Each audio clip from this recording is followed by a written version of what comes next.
እንዴት አረፈድክ? እንደምን አረፈድክ?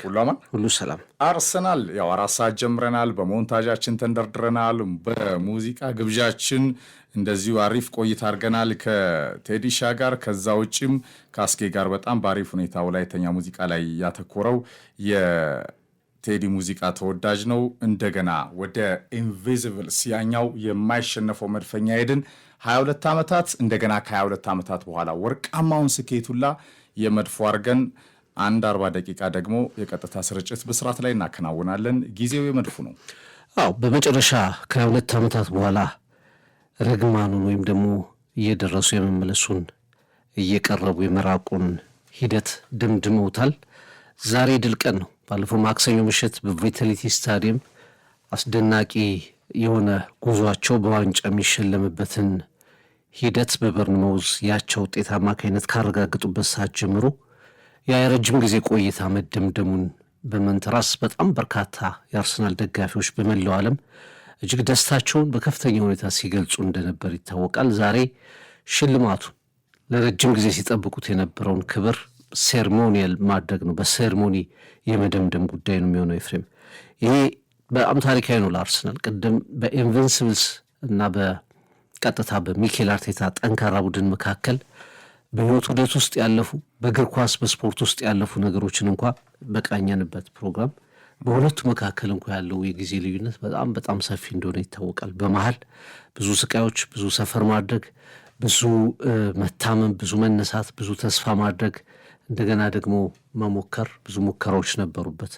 በመጨረሻ አርሰናል ይሄ ቡድን በጣም ብቁ የሆነ በተለይ ነጥቦችን ኮሌክት ከማድረግ አንጻር ብቁ የሆነ ጠንካራ ያልተሰበረ ቡድን ሆኖ ዘንድሮም ተመሳሳይ ሊሆን ይችላል የሚባለውን ስጋት ቀርፎ ወደ ሻምፒዮንነት መጥቷል። ዘንድሮ የምናስታውሳቸው በርካታ ነገሮች አሉ። የኮርና ጎሎች፣ የአርሰናል ኮርና ጎሎች፣ የዲፌንሲቭ ኮንትሮሉ፣ በተለይ ይሄ ሰር አሌክስ ፈርጉሰን በመጽሐፋቸውም በንግግራቸው ነው የተናገሩት። በጣም ቋሚ የሆነ አንድ አባባል አለ። መከላከል በቃ ሻምፒዮን ያደርጋል። አርሰናል በዛ እንዲታወስ የሚያደርግ ነው። ምናልባት የሌላ ምዕራፍ መጀመሪያ ሊሆን ይችላል። ይህ ቻፕተሯን ሊሆን ይችላል። ከሳምንት በኋላ ቅዳሜ በቡዳፔስት ፑሽካሽ አሬና ለቻምፒየንስ ሊግ ፍጻሜ ለመጀመሪያ ጊዜ ከ70 ዓመታት በላይ በቆዩ የቻምፒየንስ ሊግ ታሪክ ውስጥ ለመጀመሪያ ጊዜ ለፍጻሜ ደርሰዋል። ያ ደግሞ ቻፕተር 2 ሊሆን ይችላል። የመጀመሪያው ዋንጫ ለማንሳት ካሸነፉ ሁለተኛው ፍጻሜ ነው። ካሸነፉ በቀጥታ ሁለተኛውን ቻፕተር የሚከፍቱበት በክለቡ ታሪክ የመጀመሪያው ዋንጫ ለፋይናል ለሁለተኛ ጊዜ የደረሱት። በእርግጥ ግን በክለቡ ታሪክ ለመጀመሪያ ጊዜ በውድድሩም ታሪክ ለመጀመሪያ ጊዜ ሌላ ክብር ሊያሳኩ ይችላሉ። እና ይሄ ቡድን ብዙ ነገሮችን ነው ያመጣው። በተከታታይ ስራዎች፣ በተከታታይ ጥንካሬዎች በጣም ብዙ ትልቅ ነገሮችን ያመጣው ሰፈር አድርገዋል። ዘንድሮ እንኳ እንደምታስታውሰው በተለይ ገለልተኞች፣ የአርሰናል ደጋፊ ያልሆኑ ገለልተኞች፣ ኒውትራሎች በጣም ሜካኒካል ቡድን እያሉ ሲገልጹት ነበር አርሰናልን። በጣም ወግ አጥባቂ፣ ሴት ፒስ ኤፍሲ፣ አንዳንዶቹም ደግሞ በጣም የሚያስቀይም እግር ኳስ የሚጫወት ብለው ገልጸውታል። ፋቢያን ሁዝለርን ታስታውሳለህ? የብራይተኑ አሰልጣኝ ከጨዋታውን በፊት ከጨዋታውን በኋላ ይሄ እግር ኳስ አይደለም በሚል ብዙ ክርክር ያስነሳ ንግግር መናገራቸውን እናስታውሳለን። ተንታኞች እንደ ፒተር ሽማይክል አይነት ተንታኞች ኢቨን የአርሰናል የሚቀድሙ ተጫዋቾች ጭምር በሚኬል አርቴታና በጨዋቱ ላይ ጭምር ከፍተኛ ትችት ሲያቀርቡ ነበር። እኛ እዚህ ስቱዲዮ ምን ስንል ነበር? ትችቶቹ ቫሊድ የሚሆኑ ውጤቱን ካላመጣ ነው ብለን። ውጤቱ ግን በጣም ኢምፖርታንት ነበር። ምክንያቱም አርሰናል የሚሰብረው ነገር ብዙ ስለነበር፣ የሚያሻሽለው ነገር የሚያቆመው ነገር ብዙ ነገር ስለነበር ለሁለተኛ ዓመት እንደዛ ብታሳልፍ 23ኛውን ዓመት ብትጠብቅ የሚከተሉት የስሜት ስብራቶች በጣም ከፍተኛ የሆኑ ስለነበር መጨረሻው ጀስቲፋይ እስካደረገው ድረስ፣ መጨረሻው ዋንጫ እስከሆነ ድረስ፣ መጨረሻው ክብር እስከሆነ ድረስ እነዚህ ሁሉ ነገሮች ይረሳሉ ስንል ነበር።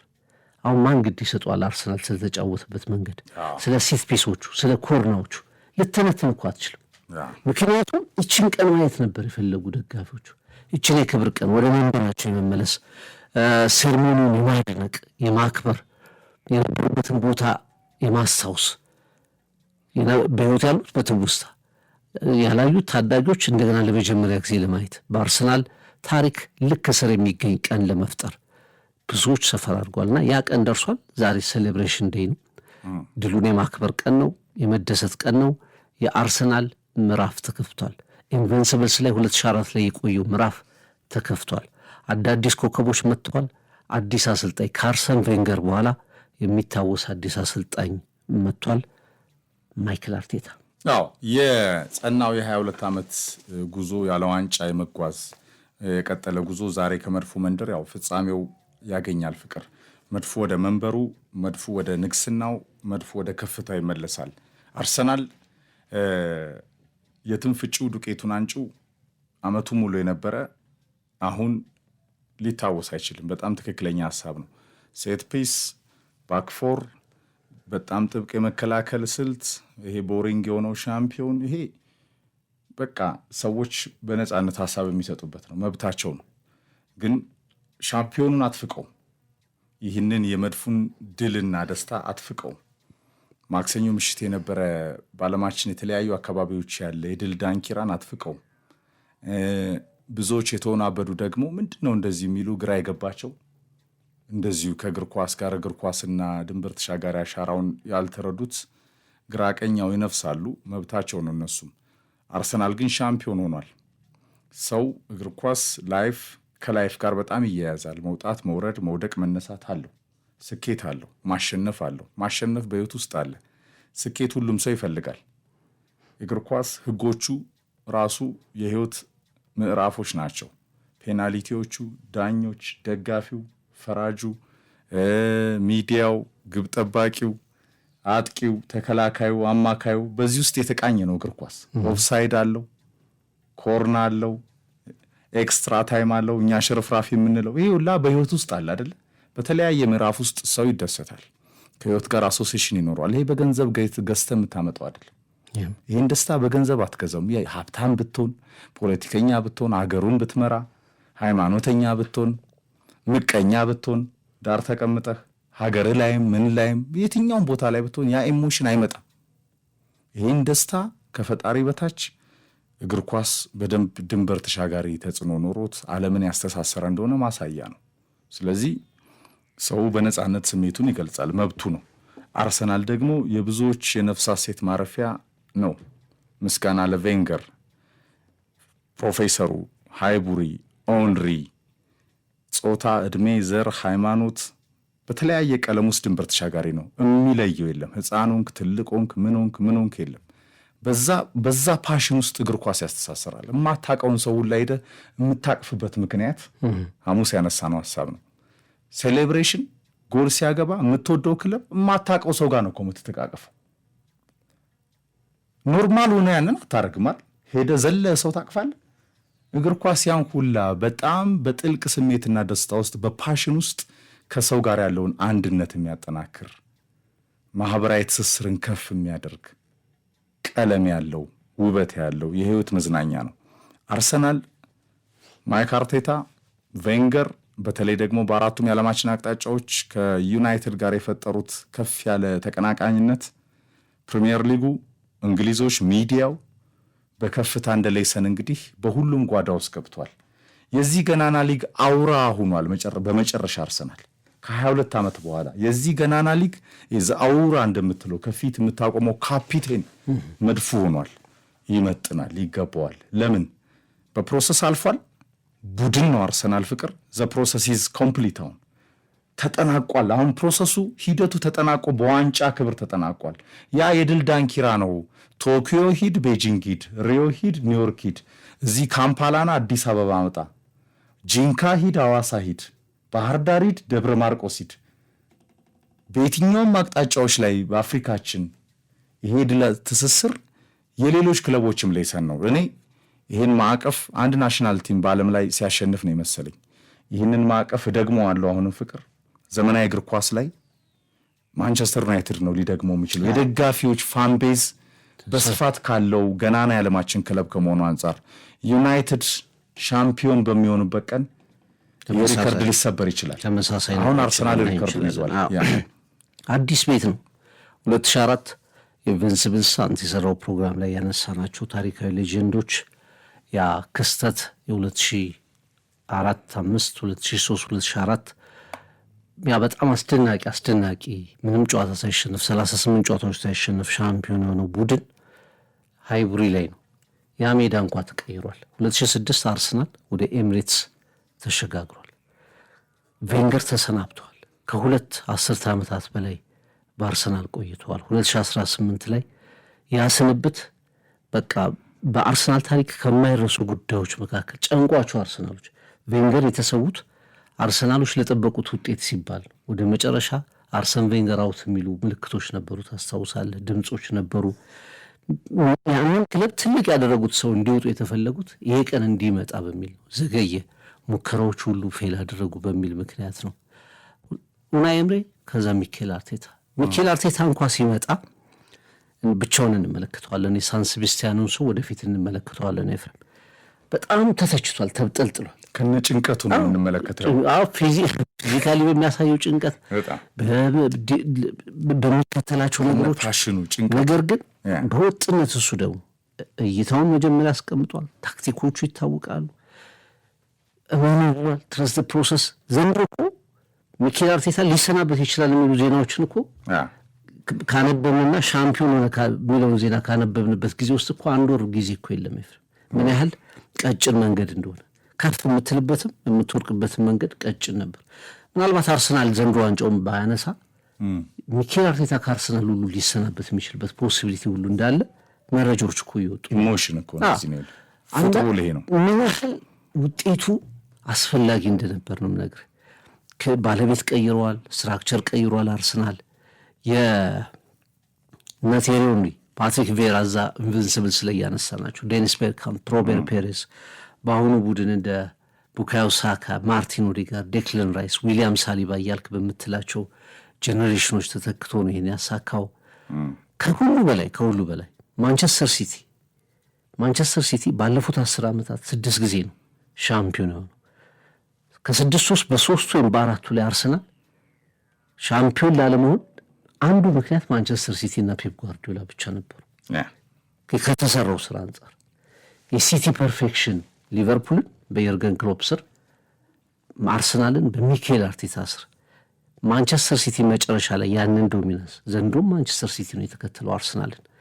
ያንን ከርስ ሰብሮ ሻምፒዮን የመሆን ነገር ደጋፊዎች፣ የተቀየረ ደጋፊ በአርሰናል ትመለከታለን።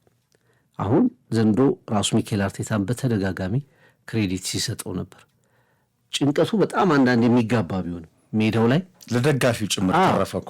ሜዳ ላይ የሚጋባ ቢሆንም ግን ዘንዶ የአርሰናል ደጋፊዎች በቁጥር በጣም በርከት እያሉ የመጡበት ድጋፋቸውን ስቴዲየም ውስጥ በተለየ ሁኔታ ያሳዩበት ትርኢቶችን፣ የድጋፍ ትዕይንቶችን በከፍተኛ ሁኔታ በማሳየትም ጭምር ለቡድኑ ሳይኮሎጂካል አድቫንቴጅ የሆኑበት ኤሚሬትስ እኮ ኦልሞስት በትንሽ ጨዋታዎች ዘንድሮ እንኳ 3 ጨዋታዎች ነው ያለው አይደል? ማንቸስተር፣ በርንሙዝ፣ አንድ ሌላ ቡድን ሽንፈት ያስተናግደው በ3 ጨዋታ ብቻ የተሸነፈው። ደጋፊዎቹ በእድሜ ቢቀየሩ ያንን ታማኝነት ያንን ሎያልቲ ግን ይዘው የቀጠሉበትን ተመልክተናል። እና 22 ዓመት መጨረሻ መቋጫ ተበጅቶለታል። የአርሰናል ይሄ መቼ ነው አይደርስም አይነግስም የሚባለውን ነገር ዘግቷል። ምዕራፍ ዘግተሃል። ከአሁን በኋላ ባለፈው እንዳለው ነው። ምናልባት አርቴታም ነፃ ሊወጣ ይችላል እኮ በነገር ላይ ያ ሲጀምር ወደ አርሰናል ኢንተርቴን የሚያደርገው ቴም አሳይቶናል። ወደ ፉትቦል ትራዲሽን 5 ጎሎች 6 ጎሎች የሚያስቆጥር አፍኖ የሚጫወት ፓሲንግ ፉትቦል የሚያሳይ አርሰናል ራሱ ሚኬል አርቴታ እኮ አሳይቶናል። ኋላ የውጤቱ ጉዳይ ነው። እንደዚህ አይነት በጣም ፕራግማቲክ በጣም ዲፌንሲቭ የሆነ አሰልጣኝ ወደ ሞሪኖ ድንገት የተቀየረ አሰልጣኝ እንዲባል እኮ ያደረገው የውጤቱም ጭንቀት ነው። ደጋግሞ ያጣቸው ዋንጫዎች ናቸው፣ ሁለተኝነቱ ናቸው ወደዚህ ያስገድዱትና ምናልባት ኔክስት ይር ይህን ምዕራፍ ከዘጋ በኋላ በሌላ ስታይልም ጭምር የሚመጣበት እድሉ በጣም ሰፊ ነው። ያገኘውን ሪዋርድ ተመልከት። በአመት ውስጥ የተሸለማቸውን ሽልማቶች የገንዘብ መጠኑን ተመልከት። የቻምፒየንስ ሊግ ፋይናሊስት ነው። በገቢ እያደገ ነው። ተጫዋቾች ሊጫወቱለት የሚፈልጉት ክለብ እየሆነ ነው።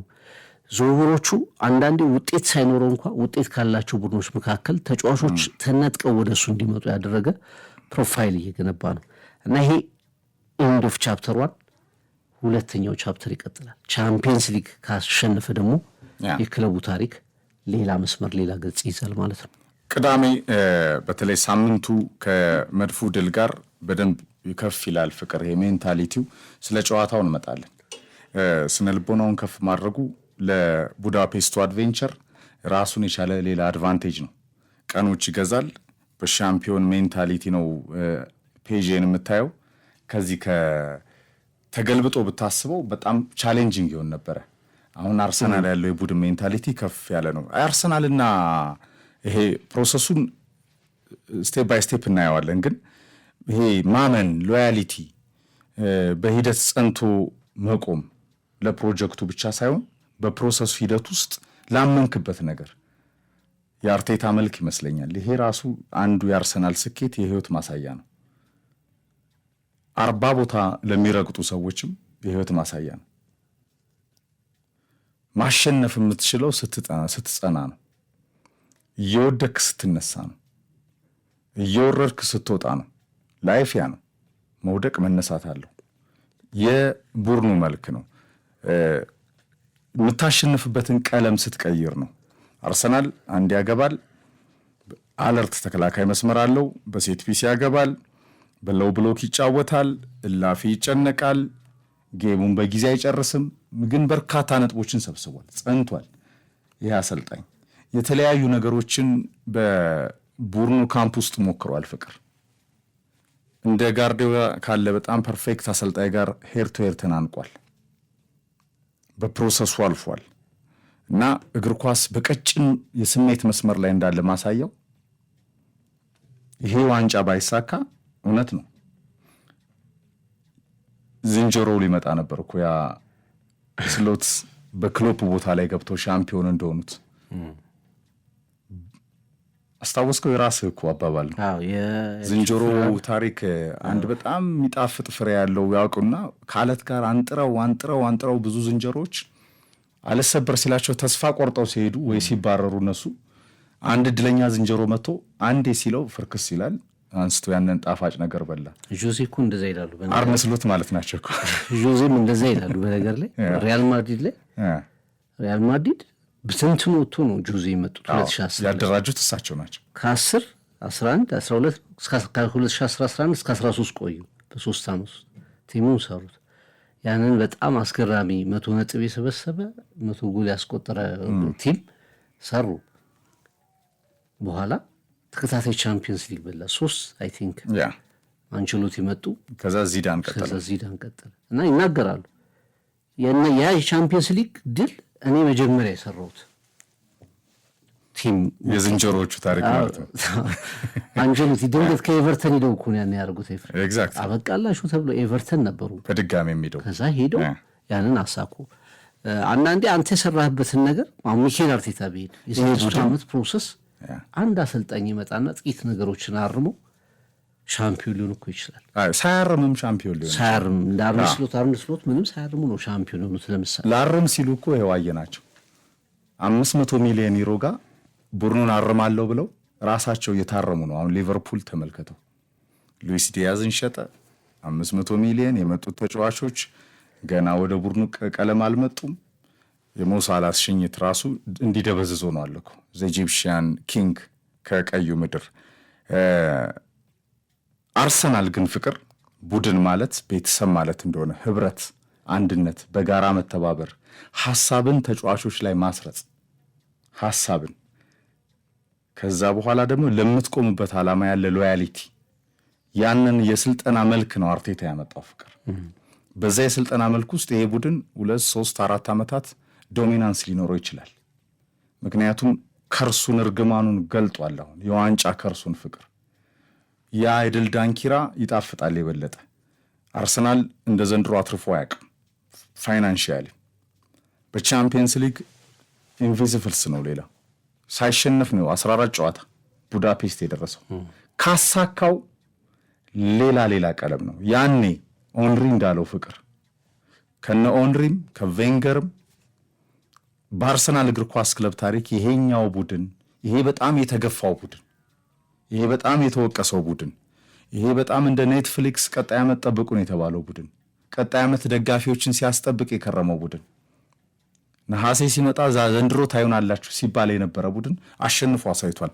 ቻምፒየንስ ሊጉን ካሳካ ከቬንገር ጎን ኤምሬትስ ደጃፍ አርቴታ ሐውልቱ ይኖረዋል። እነዚህ ኮከቦች ከነ ቤርካምፕ ሄንሪ ጎን ሐውልት ይኖራቸዋል። ቴሪ ሄንሪ ይሄ ቡድን እንደውም ቻምፒየንስ ሊግን የሚያሳካ ከሆነ ፕሪሚየር ሊጉን ወስዶ ቻምፒየንስ ሊጉን የሚያሳካ ከሆነ የአርሰናል ምርጥ ቡድን ተብሎ ከሚጠቀሰው ከኛ ቡድን ኢንቨንሲብልስ በታሪክ የተሻለው ቡድን ሆኖ ይቀመጣል ብሏል። እውነት ነው።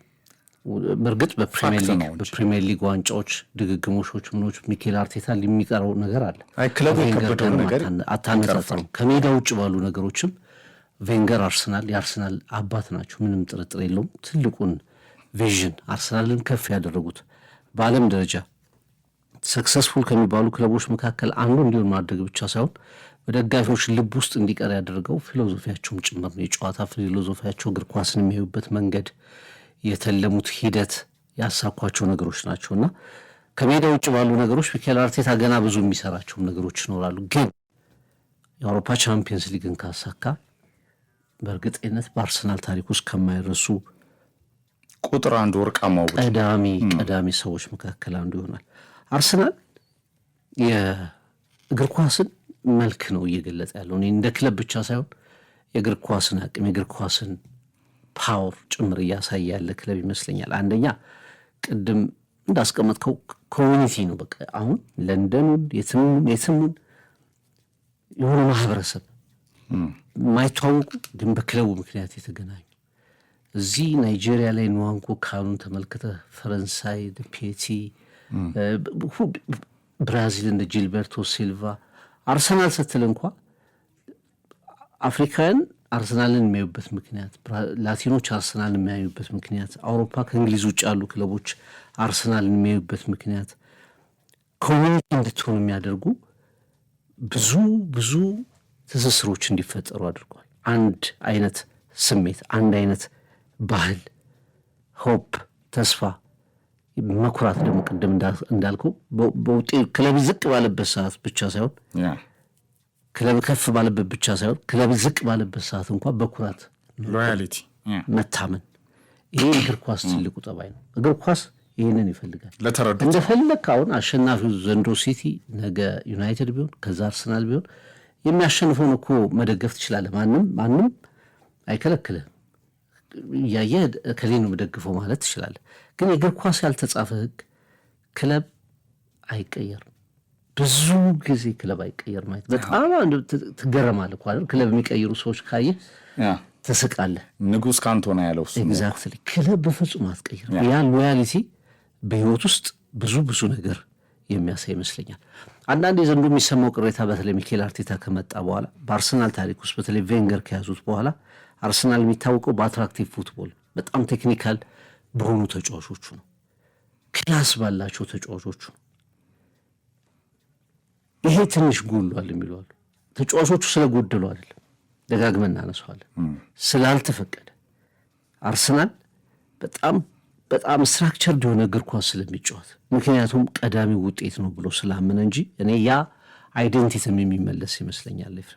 ያ የጨዋታ ባህልም የሚመለስ ይመስለኛል እና የቬንገር ሪቮሉሽን ላይ የቆመ ያረጀ ማሸነፍን የማያውቅ የሚለውን ነገር የደመደመው ጄኔሬሽን ኔክስት ደግሞ ከሌሎች በጣም እግር ኳስ ሊወዳቸው ከሚችላቸው ነገሮች ጋር ብቅ የማይልበት ምክንያት የለም። አርሰናል 13 የእንግሊዝ ታይትሎች እኮ አሉት፣ 14 የኤፍኤ ካፕ፣ ብዙ መልቲፕል ምትላቸው የኮሚኒቲ ሺልድ ክብሮች አሉት እኮ። በጣም ሰክሰስ እኮ ብዙ ሩቁ አልነበርም።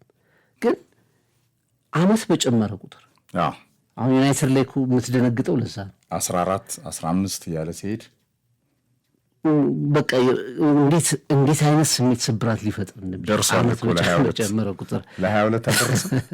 አንድ 7 ዓመት ይቀራል። አዎ ጋር ካሪክ ወደዚህ ስቦናል፣ ተስፋ ሰጥቷል እንጂ እኮ አድርሰውታል እኮ። አሁን ቀጣይ ደግሞ ካውንት ደግሞ ወደ ማንቸስተር ሊቨርፑል መለሰ፣ አርሰናል መለሰ። ቀጣይ ትኩረቶች ሁሉ ደግሞ ወደ ማንቸስተር ይዞራሉና በቀጣይ ዓመት አርሰናል ይሄ ሁሉ ነው ነፃነቱን ጭምር ነው ያገኘው። ቀጥዬ አሁን ዋንጫ ተመልሷል ጥያቄው። ቀጥሎ ደግሞ ምን ላድርግ እንኳ ብትል ትዕግስት የሚያደርግ ደጋፊ ጭምር ነው የፈጠረው በድሉ ምክንያት። ትክክል ነው። ኤሪክ ካንቶና እንዳለው ክለብ አይቀየርም ለሚለው ያው ትዳርህ ካልተስማማ ልትቀይረው ትችላለህ አይደል? ለሰላምህ ስትል እምነትህንም ካዋጣ ልትለውጠው ትችላለህ። የዘመኑን ባህሪ ነው እሱ። የፖለቲካ አቋምህንም እየቀያየርክ ህዝብህን ግራ ማጋባት መብት ነው። እግር ኳስ ክለብህን ግን አትቀይርም። ይህ የንጉስ ካንቶና አባባል ነው። ኤሪክ ካንቶና ከዩናይትድ ጋር ያለው ሎያሊቲ መድፉ ቤት አለ። ለዚህ ነው ዓለም ላይ እንዲህ አይነት ፋን ቤዝ የተገዛው። እግር ኳስ ሰው መሆንን፣ ነፃነትን፣ ፓሽን፣ ስሜት በጎሎች ውስጥ በደስታ ውስጥ እኮ ስትቦርቅ የማታውቀውን ሰው ሁላ ነው የምታቅፈው። ያልኩ ቅድም እሱ ነው እኮ። ይሄ ሁላ ያለው ቀለም ነው፣ በገንዘብ አይገዛም። እንዲህ አይነት ደስታ በምንም ነገር ሊመጣ አይችልም። አንድ ሁለተኛ፣ የአርሰናል ከፍታ የሊጉ ሌላ ውበት ሆኖ ይቀጥላል ፍቅር። ምክንያቱም ለብሮድካስተሮች፣ ለተለያዩ ፓርትነሮች እንደዚሁም ለፕሪሚየር ሊጉ የቻምፒየንስ ሊጉ አድቬንቸር ከ6-7 ቀናት በኋላ ቅዳሜ ሱፐር ሳተርዴይ 1 ሰዓት ከዶሚኒክ ሳቦዝላይ እና ፑሽካሽ ሀገር ከቡዳፔስት ሃንጋሪ የሚኖረው ጨዋታ የመድፉ ሌላው የዱ ኦርዳይ የህይወት ዘመን ፍጥጫ ይሆናል ፍቅር። በድል ዳንኪራ የደመቀ ከፍ ካለ የሻምፒዮንነት ሜንታሊቲ ጋር ወይ ስነ ልቦና ጋር ፔዤ ለመቅጠም ፓሪዚያኑን ሻምፒዮኖቹን ከንግስናቸው በአውሮፓ ለማውረድ አርሰናል ደግሞ በህይወት ዘመኑ አሳክቶት የማያውቀውን ዋንጫ ለማሳካትና ሌላ ወርቃማ ስኬት ይሆናል። እሱ ከሆነ ከነ ኦንሪ ፊት የሚቆሙ ጀግኖች ይኖራሉ፣ እንደ ዴክላን ራይስ አይነት ታታሪ ኮከቦች ፍቅር። ብሩኖን ሻምፒዮን አርጓል ወይም የዓመቱ ኮከብ አርጓል ፕሪሚየር ሊጉ ፍቅር። ከፉትቦል ራይተርስ ወደ ፕሪሚየር ሊጉም ቀጥሏል። ብሩኖ ይገባዋል አይገባውም እንደ አይነት ተራ ክርክር ውስጥ አንገባም። ለእኔ አሸናፊዎች፣ የግል አሸናፊዎች፣ የኮከብነት አሸናፊዎች በተለያየ ቀለም ይቃኛሉ። ሁለት አሸናፊ ቢኖር ለእኔ ራይስ እና ብሩኖ ይገባቸዋል የሚል እምነት ነው ያለኝ። ይሄ ደግሞ ባላንስ ለመስራት አይደለም። ዴክላን ራይስ ሻምፒዮኑ ቡድን ነው፣ የቡድኑ ዋልታና ማገር ነው፣ ምሰሶ ነው፣ ሁሉን ነገር አድርጓል ለዚህ ክለብ ፍቅር። ግን ኮከብነትን የሚመርጡት ይኸውልህ፣ ለምሳሌ አርሰናል በህዝብ ምርጫ አይደለም ሻምፒዮን የሆነው እኮ እንዲሁ ነው፣ በሰዎች ምርጫ አይደለም፣ ሜዳ ላይ ዴሊቨር አድርጎ ነው። ብሩኖ ያደረጋቸውን ነገሮች ሌሎች ተጫዋቾች የሚደግሙት አይደሉም። ዴክላን ራይስ ያደረጋቸውን ነገሮች በአርሰናል ከፍታ ላይ ሚስጥር ናቸውና አንዳንዴ ምርጫዎች ሊያከራክሩ ይችላሉ። አጀንዳም ሆን ተብሎ ሊሆኑ ይችላሉ። ሁለት ኮከቦች አሉ ለእኔ የፕሪሚየር ሊጉ ብሩኖና ዴክላን ራይስ። ሁሌም እንደምለው እግር ኳስ ላይ ስለ ኮከቦች የምትሰጠው እንትን አስተያየት ቢለያይ አይገርምም፣ ተፈጥሮ ወይም ነው። ሁለቱ ተወዳዳሪዎች መበላለጣቸው አይቀርም፣ ሁሌ አከራካሪም ሊሆን ይችላል። ባለፈውም ስንከራከር ለእኔ የዓመቱ ኮከብ ብዬ ማስቀምጠው ዴክላን ራይስን ነው ብዬ ተናግሬ ነበር። ግን ስለ ብሩኖ ፈርናንዴዝ ዘንድሮ አቅምና ስለ ጎሎቹ ስለ ክሬቲቪቲ ብቻ አይደለም፣ የዘንድሮ በጣም አስደናቂ ነው። ኤፍሬም በ20 አሲስቶች የፕሪሚየር ሊጉ የምንጊዜውም አሲስት ሪከርድን ተጋርቷል። አንድ ጨዋታ አለው የመዝጊያው ጨዋታ ላይ ያንን የማሻሻል እድል አለው። ብቸኛውም ኮከብ የመባል እድል አለው። 8 ጎሎችን አስቆጥሯል። በ37 ጨዋታዎች 20 አሲስቶች አሉት። ዩናይትድ 3ኛ ደረጃ የሆነው ማይክል ካሪክ ክሬዲቱን ሰጥና በአሰልጣኝነት በሜዳ ውስጥ ትልቁን ክሬዲት የምትሰጠው ዩናይትድ 3ኛ ለመሆኑ ቻምፒየንስ ሊግ ለመመለሱ ትልቁን ክሬዲት የምትሰጠው ለብሩኖ ፈርናንዴዝ ነው። ያ ብቻ አይደለም፣ የፈጠራቸው የማጥቃት እድሎች ቁጥር ስታቲስቲክሶቹን ስትመለከተው ያስደነግጣል። ይሄ የሚሆነው እንግዲህ በጣም በተሰበረ ማንቸስተር ዩናይትድ ነው። ለብሩኖ ፈርናንዴዝ ኢንክላይን ለማድረግ አንዳንድ ነገሮች የሚሰጡ ምንድን ነው፣ ማንቸስተር ዩናይትድ የተደራጀ ፍሎ ያለው ቡድን ከአጋዦቹ በጣም ሁሉም ጠንካራ የነበሩበት አልነበርም። አንዳንድ ተጫዋቾች በአሰልጣኝ ውሳኔዎች ቤንች ላይ ነበሩ። አንዳንድ ተጫዋቾች በፎርሜሽን ምክንያት ትክክል እየሰሩ አልነበርም። ዩናይትድ በጣም የሚሰበር ቡድን ነበር። በመሀል ግን በወጥነት አንድ ተጫዋች እናይ ነበር። ያ ተጫዋች ብሩኖ ፈርናንዴዝ ነው። ይሄ ተጫዋች ይገባል ብለዋል። አስቀድሞ የእግር ኳስ ጸሐፊዎችን የወንዶች የዓመቱ ተጫዋችነት ክብርን በማሳካቱ ምክንያት 2 ሽልማቶችን አግኝቷል። ኒማንያ ቪዲሽ ነው ለመጨረሻ ጊዜ 2011 ምን ያህል ማንቸስተር ዩናይትድ ወድቆ ከማሸነፍ ከኢንዲቪጁዋል ተጫዋቾች ኳሊቲ እየራቀ መምጣቱን በዚህ መረዳት ትችላለህ። እንግዲህ ፐብሊክ ቮት አለው፣ የፉትቦል ኤክስፐርቶች ሽልማት አለ። ይሄ የተለመደ አሰራር ነው። አትሌቲክስ ላይም ስትመጣ ኤክስፐርቶች የሚሰጡት አለ፣ እግር ኳስ ላይ ስትመጣ ኤክስፐርቶች። ፐብሊክ ቮት ደግሞ ዋናው ባይሆንም ሊሚትር ተደርጎ እድል ይሰጣል። ብሩኖ ፈርናንዴዝ አሸናፊ ተብሏል። ሌሎችም አሉ። አሁን ዴቪድ ራያ ቅድም ከተቀሰዎች በርናንዶ ሲልቫ፣ ሃላንድ ኤግዛክትሊ። እና ለሁሉም አትሰጥም። እንግዲህ የመጨረሻ ምርጫውን ብሩኖ ፈርናንዴዝ አሸንፏል። አይገባውም የምትለው ተጫዋች ግን አይደለም። ሻምፒዮን ስላልሆንክ ኮከብ አትባልም ማለት አይደለም። ኢንዲቪጁዋል ስለሆነ ይመጣ በተአምርህ በምትሃትህ ይህ ነጭናጭ አርቲስት ብሩኖ ዩናይትድ ፖርቹጋላዊ ቀያይ ሰይጣን 40 አይን ያለው የሚመስል ኳስ ሲያቀብል ፈጣን ማጥቃት ትራንዚሽን ራሱ የመድፉ ንጉሥ ቴሪ ዳንኤል ኦንሪ የኔ የዓመቱ ኮከብ ብሩኖ ነው ብሏል። ሰዎች የራሳቸውን እይታ ያሉ። ሻምፒዮን ሆነህም ኮከብ ላይ መረጥ ይችላል። ይህ አሰራር ምርጫዎች ሁሉ ያከራክራሉ። አንዳንዴ በቡድን ውስጥ ምንም ሳታሸንፍ በግል ተአምር ኮከብ ትሆናለህ። ጀስት ላይክ ብሩኖ። የብሩኖ ከፍታ እኔ 20 ላይ ነው አይደል አሲስቶ ያለው 30 ያልሆነው እኮ በአማድና በቤሙ ነው። ከ0 ሜትር ኳስ እየሳቱ አጠናቁ ጉረሱ አፍሪካ ዋንጫው ላይ ደርሰው ከተመለሱ በኋላ እዛው ሞሮኮ ላይ እንደፈዘዙ ናቸው እነዚህ ሁለት ተጫዋቾች። የዩናይትድ ፋይናል ሰርድ ላይ የበለጠ ጨራሽነት ቢኖር ብሩኖ 30 አሲስት ነበር። ይህን ጊዜ ማንም እንዳይሰብረው አድርጎ መስቀልም ይችላል። ስለዚህ ሄ ዲዘርቭ ኳሊቲ ኢንዲቪጁዋል ኳሊቲ አንዳንዴ በእንደዚህ አይነት አዋርዶች ለዩናይትድም ትልቅ ስኬት ነው። ማንቸስተር ዋንጫ ያሸነፈው ካሪክ ሲመጣ ነው፣ ሲዝኑን ሲያድን ነው፣ 3ኛ ሲወጣ ነው። አርሰናል ግን በከፍታው ምናልባትም ዴክላን ራይስ ባለንዶሩ ከፊቱ ይጠብቀዋል። ፍቅር ቻምፒየንስ ሊግ ማሸነፍ ከቻለ አርሰናል እንግዲህ ብዙ እድሎች ይኖራሉ። የዓለም ሽልማቶች የፊፋም ሽልማቶች ይኖራሉ። ወርልድ ካፕ ያለበት ሲዝን ነው። ቀሪ ውድድሮች አሉ። በዛ ውስጥ የምንመለከተው ነገር ይኖራል። የወጣት ተጫዋቾች ሽልማትን እንደዚሁ ኒኮ ሬሊ የማንቸስተር ሲቲው አሸንፏል። ሌላ ቁልፍ ተጫዋች ነው። 5 ጎሎች 3 አሲስቶች የነበሩት። በዛም ስር ራሱ ልዩነቶች አሉ። አማድ ብዬ እኔ አሁን አቧራ ማስነሳት እችላለሁ። ማን ነው ማይኖ ብዬ እኔ እንደውም ማይኖ ብዬ አቧራ እኔ የሚጫባ መሰለ ሲቲ ላይ ጎሉን ያስቆጠረው የበርንማውዙ ልጅ አርሰናልም ላይ ጎል አስቆጥሯል። ጁኒየር ክሩፕ የሚባለው ልጅ በጣም ክስተት የሆነ ልጅ ነው። ግዴ ለማይኖ ብዬ አቧራ ማስነሳ ብዙ አሉ። ማይኖ እኮ ወደ መጨረሻ የመጣ ተጫዋችም ስለሆነ ጊዜው ማቴዎስ ፈርናንዴስ የዌስትሃሙ ልጅ ብዙ ኮከቦችን ተመልክተናል። ኒኮ ሪሊ ሂ ዲዘርቭ በጣም በጥሩ ሁኔታ አሸንፏል። በመጨረሻ እንግዲህ ዌስትሃም ወይ ኤቨርተን፣ ዌስትሃም ወይም ቶትናም ዛሬ ከፕሪሚየር ሊግ ይወርዳሉ። ከዋንጫው እኩል የሚጠበቅ ጉዳይ ይሆናል። በሪቪው ፕሮግራማችን እንዲሁም ደግሞ በማክሰኞ ፕሮግራማችን በዩቲዩብ ፕሮግራማችን ላይ ሌሎችን ጉዳዮች ይዘን እንመልሳለን። ብላ አልበላም ሲባል አርሰናል በመጨረሻ በልቷል። አሁን ቶትናም አትወርድም እወርዳለሁ፣ አትወርድም እኔ ግዴላችሁም ልውረድ እያለ እየተለመነ ያለ ክለብ እኮ ነው። ዛሬ አቻ ይበቃችኋል። ዴዘርቢ ከወረደም አብሬ እቀጥላለሁ ብሏል። ምን አማራጭ አለው? 6 ዓመት ፈርሙ።